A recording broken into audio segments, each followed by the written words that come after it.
مع زيادة عمليات التهريب في مصر وصل الأمر لبعض الناس إنها بتهرب كل حاجة تتخيلها، وده اللي عمله شاب مصري في حكاية غريبة وعجيبة، وهو حاول يهرب أكبر شحنة ممنوعات صحية بمطار القاهرة في عيد الحب. الغريبة بقى في قصته اللي كانت حديث الناس إنه شايف إن هو كان بيعمل حاجة صح وعاوز يبسط الناس. إيه اللي حصل وإزاي خدع الكل وكان بيعمل عمليات التهريب إزاي؟ كل ده وأكتر هنعرفه مع بعض في الفيديو ده، فخليكم معانا.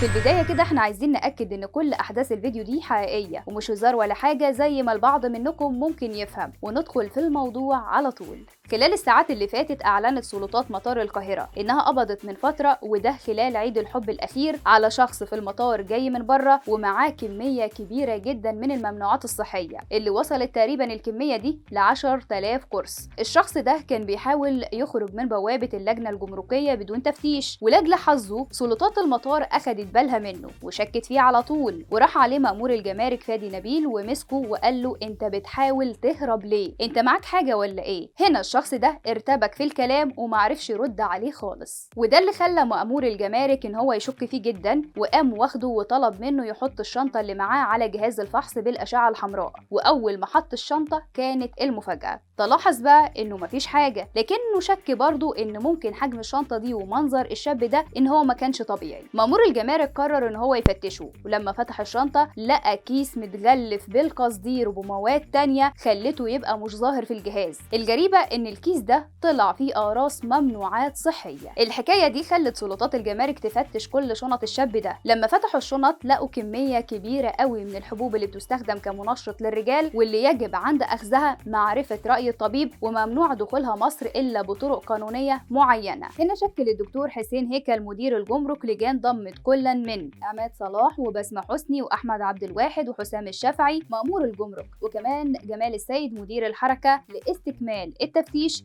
وجرد وعد وتصنيف وتحريز المضبوطات اللي بلغت كمية من شرائط عقار ممنوع تداوله بإجمالي 1035 قرص، وكمية من شرائط المنشطات بلغت إجمالي 9480 قرص. الغريب بقى إن الشاب المصري اللي كان راجع من بره قال إنه عمل كده مش علشان يتاجر فيهم ولا حاجة، ولكنه كان يقصد بس إن هو يبسط الناس من أصحابه في عيد الحب، وعلشان كده جايب لهم الحاجات دي كهدايا. الأغرب بقى إن رد فعل المواطنين على الواقعة دي كان صادم جدا، وهم اللي أخدوا الموضوع من جانب فكاهي بحت وقلبوه كمان لضحك وهزار، ونسوا تماما الشق الجنائي اللي على الشخص ده، واللي عملوا جريمة يستوجب عليها العقاب. هو بالفعل دلوقتي اتعمل له محضر ضبط جمركي وهيحال كمان للنيابة المختصة. لحد هنا ونكون وصلنا لنهاية الفيديو، وقبل ما تقفل كالعادة هنوجه لكم سؤال: انتوا ايه رأيكم في تعليقات الناس على الضبطية دي؟ هل موافقينهم في انهم قلبوا الموضوع ضحك وهزار، ولا الموضوع ما يستحملش كده ولازم نبص للشق الجنائي فيه؟ اكتبوا لنا تعليقاتكم.